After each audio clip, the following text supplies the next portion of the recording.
Just to remind you that all the pieces tonight are for sale and that all the proceeds will be donated to the Northfield Beyond the Yellow Ribbon Project, which supports veterans and their families. We've pretty much decided that this is going to be the last time that we will do a retrospective of Galen's. We've been doing this now for the last 6 years, and it's been all very, very well received. But because of that, we are offering the works for sale. Okay, now I'm going to tell you a story. And I'm an old lady now, and so I have to go on and off with my glasses, so you'll have to forgive me. Okay, can you all hear me? Okay, good. Now, if you have any questions, please hold off until I'm finished with my presentation. I would appreciate that. Some of the language in this presentation is colorful, to say the least. And some of the things that I'm going to talk about are going to be very difficult to hear sometimes. But I am not going to refrain from any of that because it's all part of the story. The characters in the story are Galen Arthur Brown, who was the 1st Marine Division in Vietnam, his brother Kelly, who was in the infantry in Vietnam, his father Gerhardt, who was a World War II veteran. The story includes his 2 daughters, Jessica and Missy, and a little bit about myself. The story was put together through conversations, letters, and interviews. And part of the story that I'm going to be telling tonight, I'm going to be reading directly from letters that Galen sent back to his mother and his father in South Dakota, in Dill Rapids, South Dakota. I'm going to tell the story in 3 parts. Part 1, the sniper.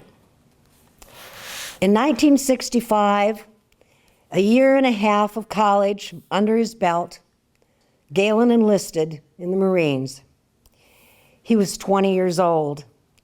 At that time, in South Dakota, nobody knew anything about Vietnam, very little about Vietnam, almost even, they didn't know where it was. But his father was a patriot, and of course, a veteran, and Galen thought it was something honorable about serving. And Jesse asked him, "Why did you enlist?" Galen replied, "It just seemed like the thing to do." Of course, in many of his letters, he referred to the fact that he would make money and help him pay for his college, and that was part of the reason also. Galen arrived in Camp Pendleton in 1965, August. His assignment was truck driver and mechanic. Galen hated mechanics, but that was his assignment.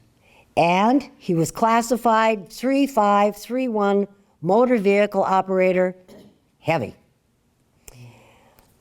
When I was married to him, I tried to get him to fix the car and he wouldn't even open the hood. He never, ever wanted anything to do with mechanics again.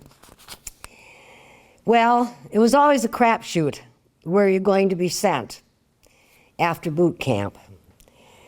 In February of 1966, he writes to his fathers, "Dear Dad, well, my luck just ran out. Tomorrow I start 30 days of mess duty. After that, I'm to go through 12 days of humping the hills. After that, we go through a week of getting shots and getting processed, and then on or about April 1966, we take off across the deep blue for Camp Butler in Okinawa. How long will I be there? I don't know. We are supposed to spend 13 months in the South Pacific, 6 of which are to be in Vietnam.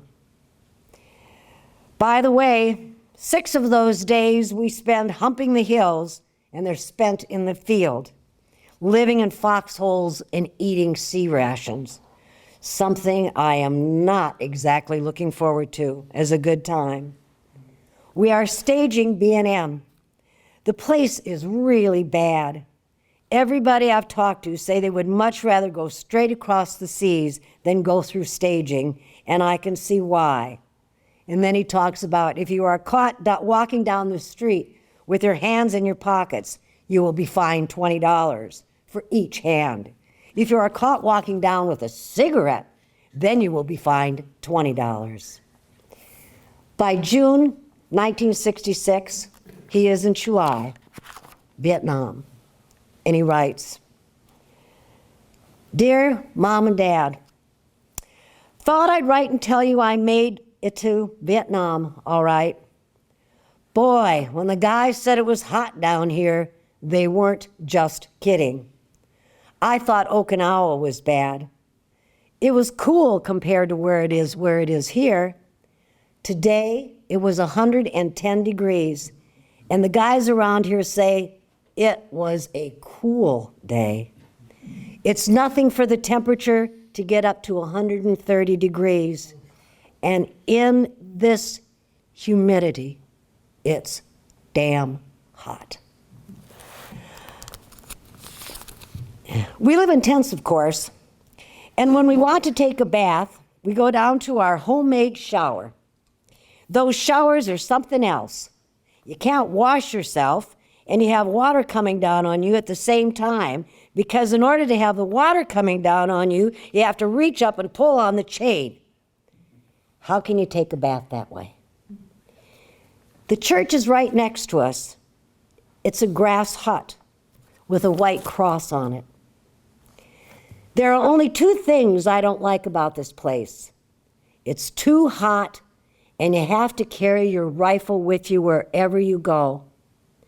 Of course, it's really not bad duty.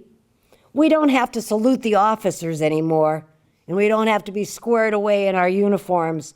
And all in all, everything is pretty informal. After a while, his family became concerned about his safety. He writes to align those fears in July. "Dear Mom and Dad, don't worry, Dad. I don't trust any of these zips, man, woman, or child. As far as my gun is concerned, I keep it in perfect working condition and close at hand. I always carry out at least 100 rounds with me wherever I go." He writes again in July, "Dear Mom and Dad, there is something that I want to get straightened out. I got a letter from Larry today." That was his other brother.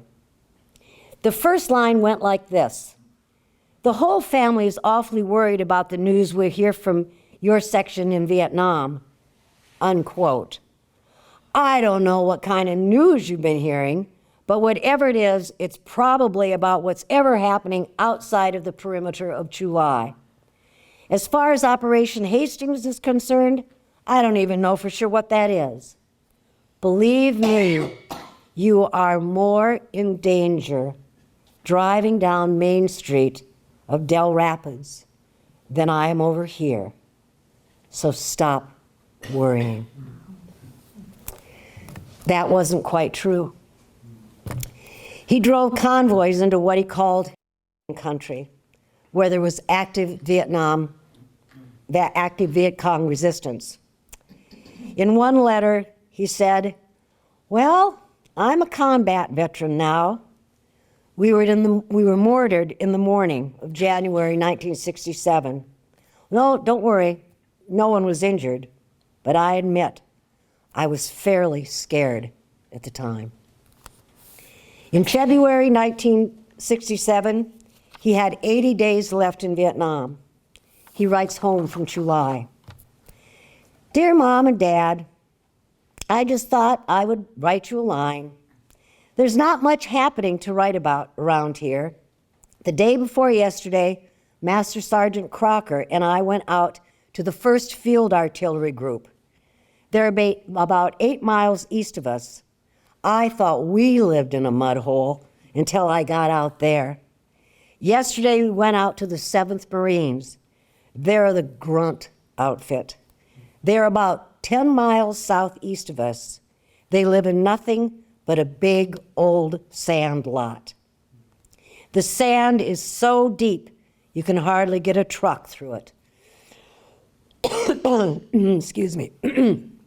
Well, I'm getting kind of short over here, but I figure I got less than 100 days.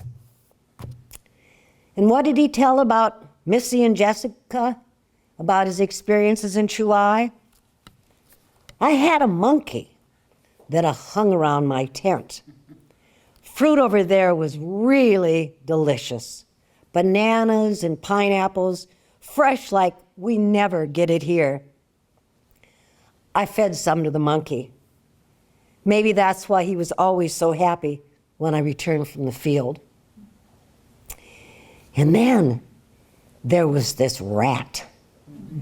One night I was sleeping and thunk, it jumped on my chest. It was as big as a cat. I put my hands around it and threw it as fast as I could. By April of 1967, Galen was done with his overseas duty. By then, a corporal, ready to come home. He did for a while, but still committed to his 4-year Marine enlistment, he decided to voluntarily go back to Vietnam. He writes to his dad, "Please don't ask me why, but I went up and volunteered to go back. I went up Tuesday and signed a waiver to the minimum requirement amount of time to stay in the States, which is 6 months. I still don't know when I'll get orders, but it could be next month. At any rate, I'm pretty sure I'll be able to go home for a little while on leave before I have to report back to staging at Camp Pendleton. I consider myself pretty lucky if I get orders next month because everybody and his dog on this base is volunteering." By 1967, protest around the war, against the war, had escalated. In October of 1967, 100,000 people rallied by the Lincoln Memorial. Some went on and forced their way into the Pentagon, taunted, threw rocks, bottles, vegetables at the soldiers. A full-scale riot erupted. Galen never talked to me about that, or the relationship of the anti-war protests on his decision to return to Vietnam. I asked him, "Why did you go back?" And he answered, "I knew the place. I knew what it was like. Any new recruit wouldn't have a chance." His second go-around was much different than his first. He was again stationed in Chulai for a while, eating Chulai steak, which was fried Spam. And for a while was still part of the motor vehicle division. He was actually driving for a Colonel Metcalf, and he drove to Da Nang. But things had changed. The war kept going and going when it should have ended, and it wasn't going well. Galen became increasingly disillusioned and sometimes even belligerent. Jessica remembers, "I think he told me he beat up his commanding officer one time." In a letter to his brother, Bruce, he writes, "Got myself into a bit of trouble the other day. I beat the shit out of one of the sergeants in the battery. One problem, though, the major saw me and wrote me up for number 1, drunk and disorderly, number 2, disobedience for a direct order, and number 3, striking an NCO.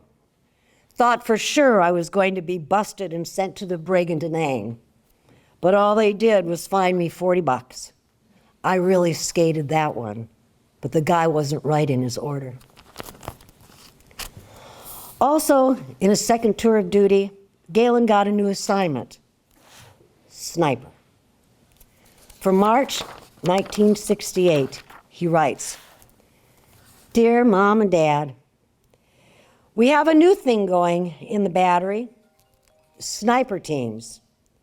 We have 4 four-man teams, Alpha, Bravo, Charlie, and Delta. I'm on the Delta team. We have 2 snipers with starlight scopes on the rifles on each team. These scopes take in all the light from the stars and the moon and concentrate them on one spot. When you look through one of these scopes at night, it looks like the whole area is lit up like daylight. Each team has a searchlight that's about the size of a 27-inch TV screen. This searchlight shoots 2 types of beams, regular light and infrared light. Each team also has a .50 caliber machine gun and an M60 machine gun. I'm the gunner on the .50 caliber machine gun for our team. Each team goes out 2 nights out of every 8. We go out at about 4:30 or 5 o'clock and stay there until dawn. Delta team goes out on the 10th and 11th of this month." Galen explained it this way: "It's not something I set out to do. They told me what I was going to be because I was a good shot. I suppose. I learned early on that you never volunteered for anything in the service. You just got into more trouble when you did that." There were some snipers, like a guy by the name of Carlos Hatchcook, who bragged in the paper and a lot of other places about the number of kills that he had. A young Jessica asked Galen about being a sniper. "Did you kill anybody, Daddy?" Galen just replied, "Not that I know of." In July, Galen worked for the Marine Combined Action Team. It was a counterinsurgency team whose philosophy was both military and political. His team was part of the Delta team, and the Delta team then had a Navy corpsman. What they did was they went to and lived in small, isolated villages, and they worked with the people on what Galen called political problems. Basically, they wanted to deprive the Viet Cong of their rural bases and their support. He wrote, "We helped build the village, and then there would be action, and then we would help rebuild the village. And then there would be an airstrike, and then we would help rebuild the village." We were kind of a security guard for the villagers. But at night, by starlight, he returned into the jungle as a sniper. Part 2, A Tale of Two Brothers. In 1967, Galen's brother Kelly got his draft notice that he too enlisted in the Army and was assigned to Company D, 3rd Battalion in the 1st Infantry. Galen did not want him in Vietnam. He implored their father, Gerhardt, to keep Kelly away from Vietnam. He writes in October '67, "This isn't going to be much of a letter, but I wanted to get it off to you before Kelly leaves. I don't know how to put this. All I can say is that I want you to talk to Kelly. I want to try to discourage him from coming here to Vietnam. You see, as long as he has a brother over here, he doesn't have to come. I feel I've got 1,000 times better chance of getting out of here than him if he comes over here. Since I'm in artillery, we see very little action. Kelly would probably be a grunt, and in a grunt outfit. And believe me, the life of a grunt over here is pure hell. Please see what you can do. P.S. Please don't let Kelly read this letter. He even suggested that Gerhard, his father, contact Kelly's commanding officer. November 1967. Dear Dad, so what did Kelly think of our little idea? I don't suppose he cared too much for it at all. I don't think I would either if the situation were reversed, but it's not reversed, and I still don't want him coming over here. Have you written to his commanding officer yet? If so, have you gotten any word back yet? I suppose you heard about our commanding general, General Hotsmouth. He was killed when his chopper blew up. That was bad. Other than that, not too much has been going on around here.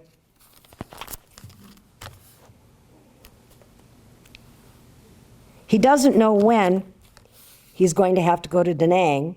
He said, but it's going to probably be about 2 weeks. They're not sure yet. You know it how it is. You never know for sure until they tell you to get up and move and saddle up. Perhaps Gerhard did what he could to prevent Kelly from going to Vietnam. But Kelly went south anyway, which of course is a term for going to Vietnam.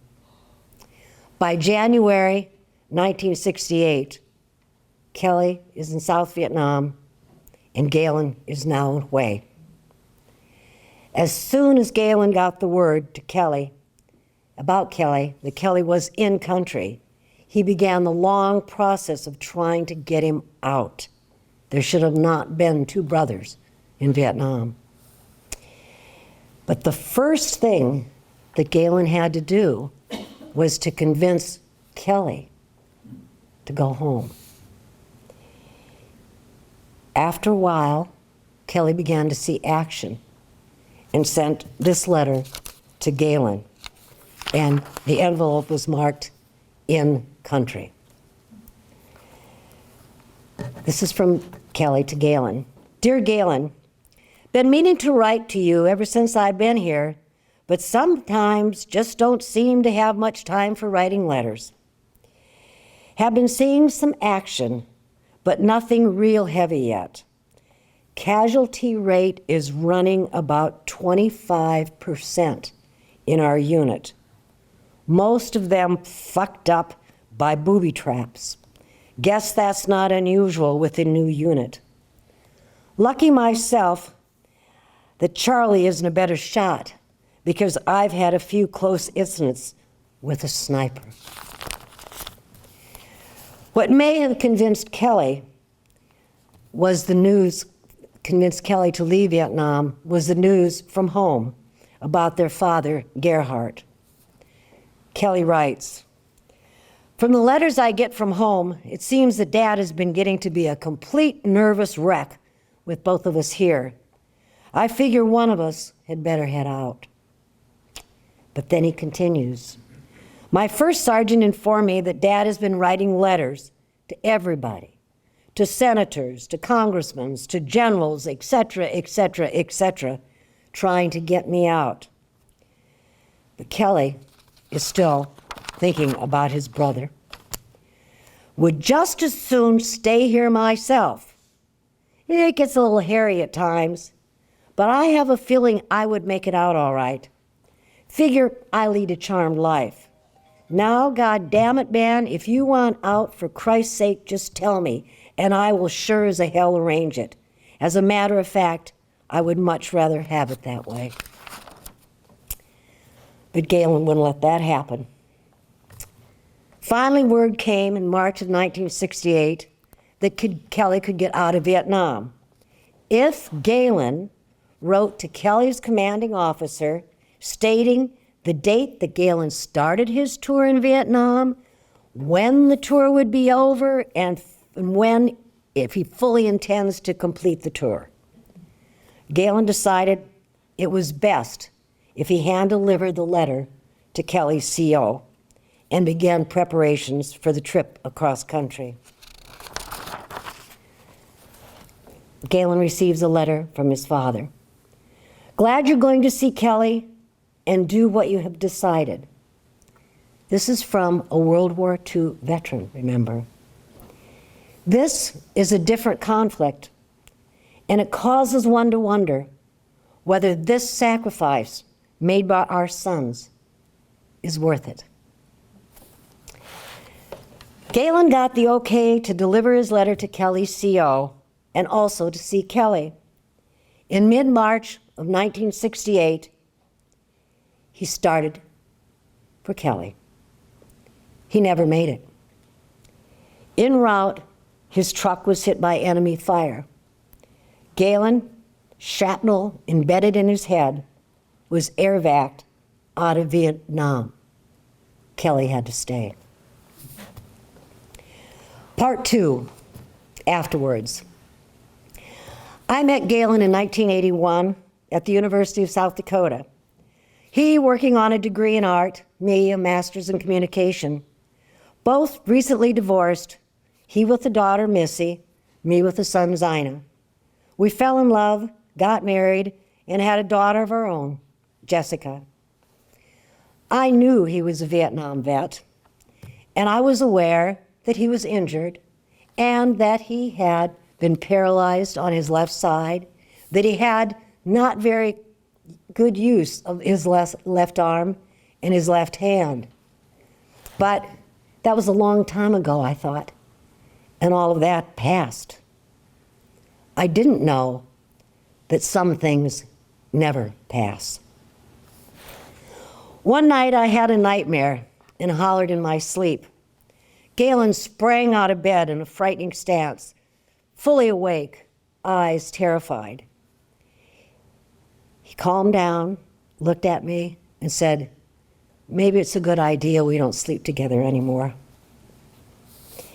He started to fall into the beginning of depression, and it got worse sometimes when Kelly came. They would get a big bottle of vodka, set at the kitchen table, and as the night wore on, they would begin to tell stories about Vietnam, and I would listen. I'm going to tell you 2 of those stories that I heard, and they are difficult. Kelly, recalling. Yeah, we got this Viet Cong woman one time, and we tried to get some information from her, but she wouldn't give it to us. So we put a plastic bag over her head and stripped her naked and hooked up some electrical wires to a battery. And we'd ask her a question. If she wouldn't answer us or deny it, we'd put the bag over her head and in her private parts, electrocute her with the battery. We did this on and on and on, but we never got any information from her. Another time, they brought a Viet Cong officer to the camp, an officer that had been killed by one of the men there.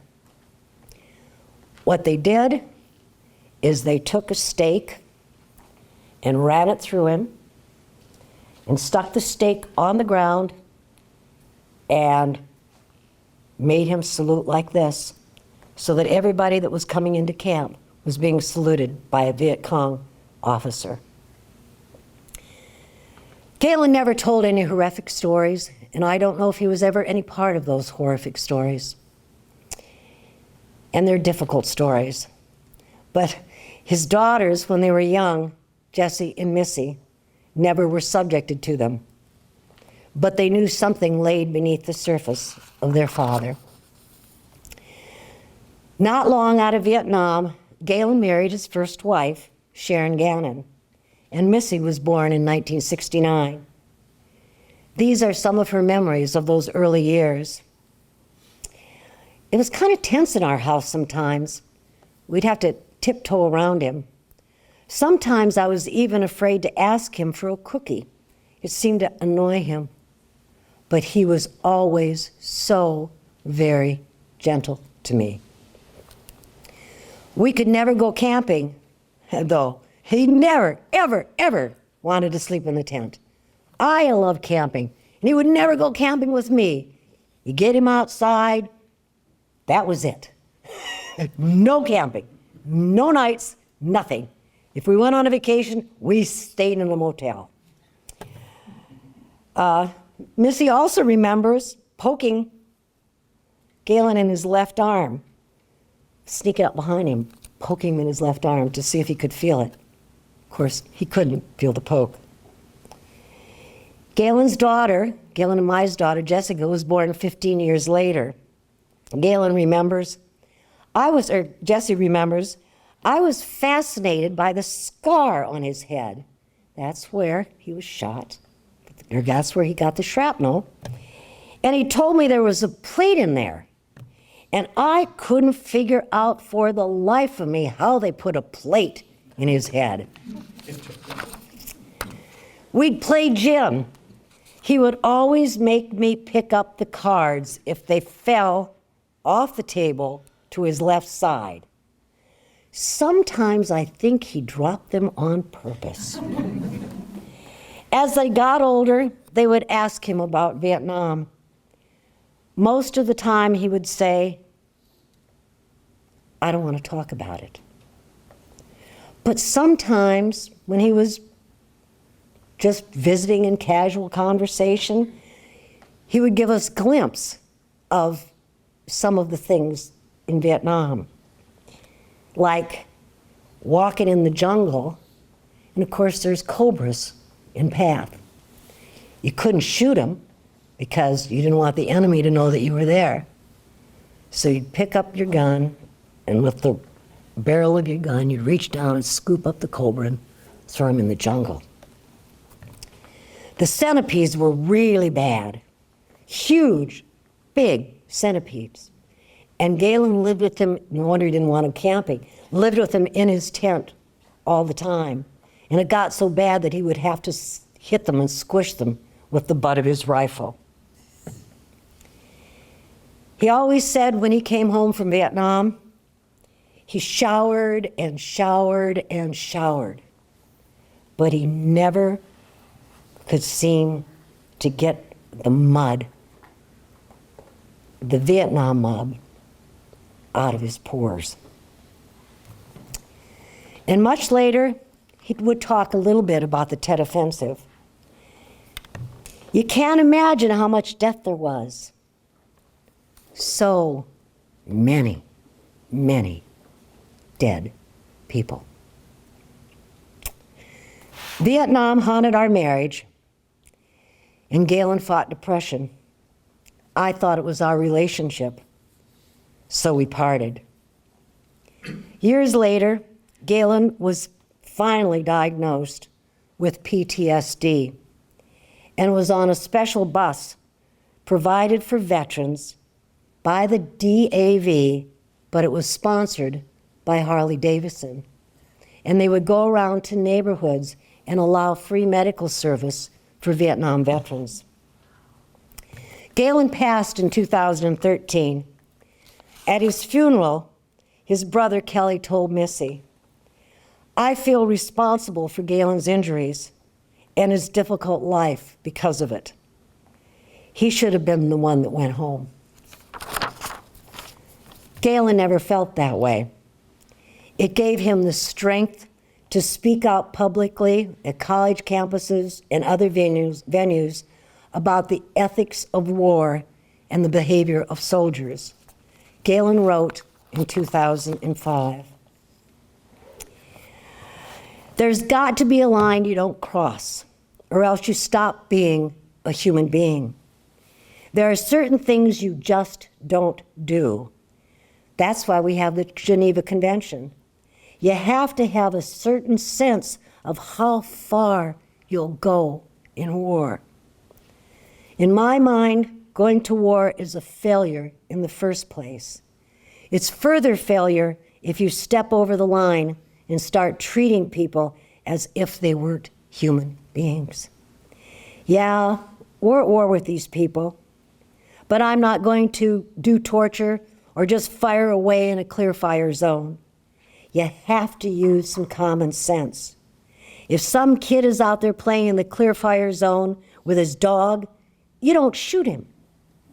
Well, that's the order, soldiers will say, and they'll shoot. That's not the way it works. You have to have limits to everything, because otherwise it affects you as a human being. It goes right to your concept of self, to you as a whole person.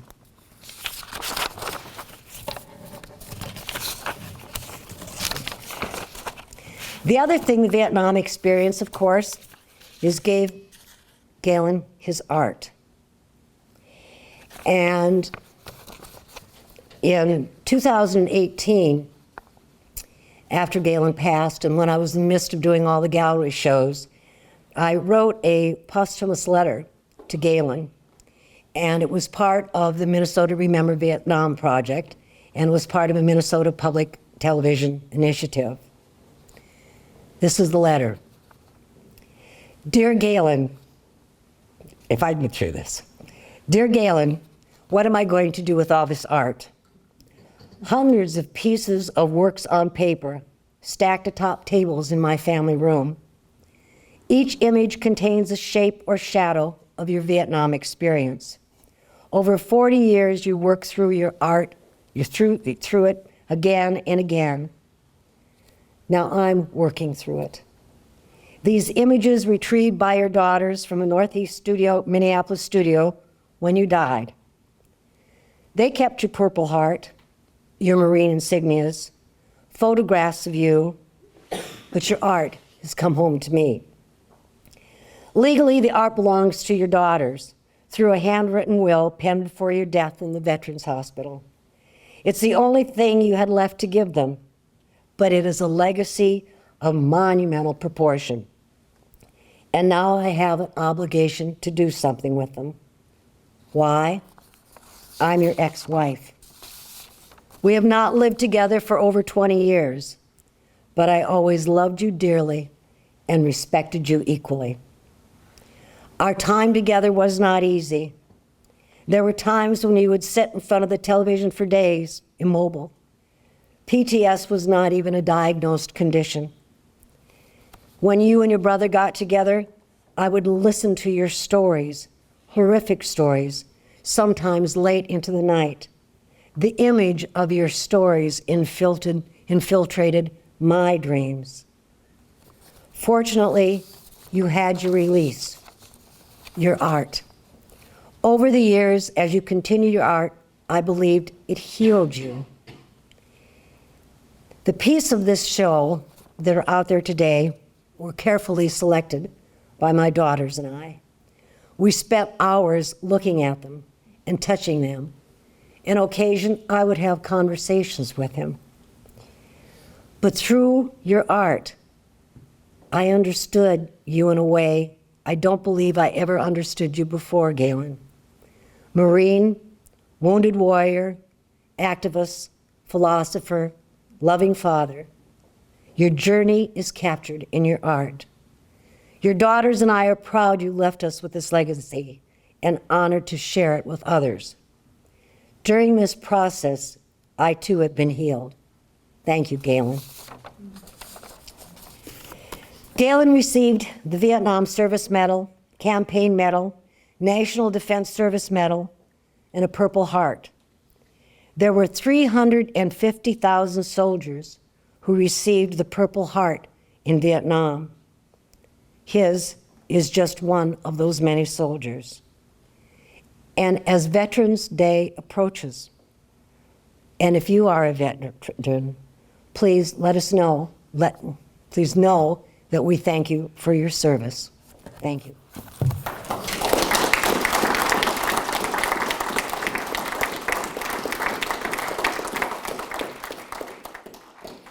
Does anybody have any questions? I think I mentioned before, this is the last time the artwork is for sale. If you haven't purchased any yet, it all goes to a good cause. It's beyond the yellow ribbon. I want to thank you all for coming tonight. It was quite an honor for me to share this story with you.